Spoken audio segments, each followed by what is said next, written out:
The decline in the amount of gold being declared annually has been reason for major concern. The recent discovery of a well-organized gold smuggling ring has provided some answers to this unwarranted decline. The racket has implicated businessmen, licensed gold exporters, and key personnel functioning at the various airports. That discovery sent shockwaves through several quarters. President Granger believes it is nothing new, but rather a part of larger schemes. It has been taking place for several years.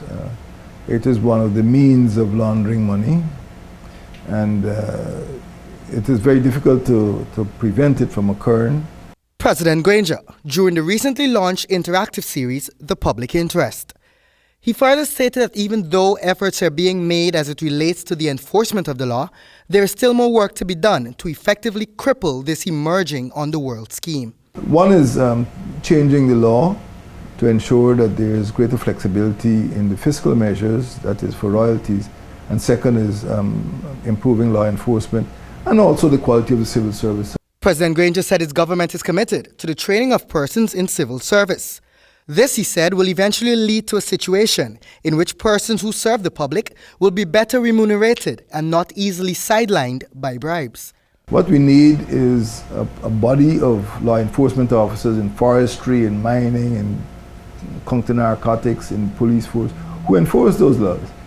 And it's the human factor that is giving us problems, the human factor. The president is hopeful that his plan to establish a public service training college will effectively achieve this.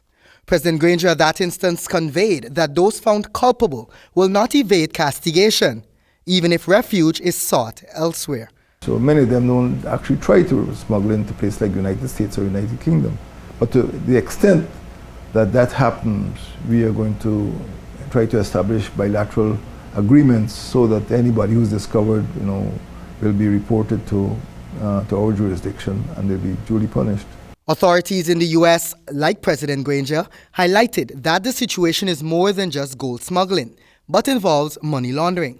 It is estimated that between 10,000 to 15,000 ounces of gold per week is being smuggled out via the Ogle and Cheddi-Jagan international airports.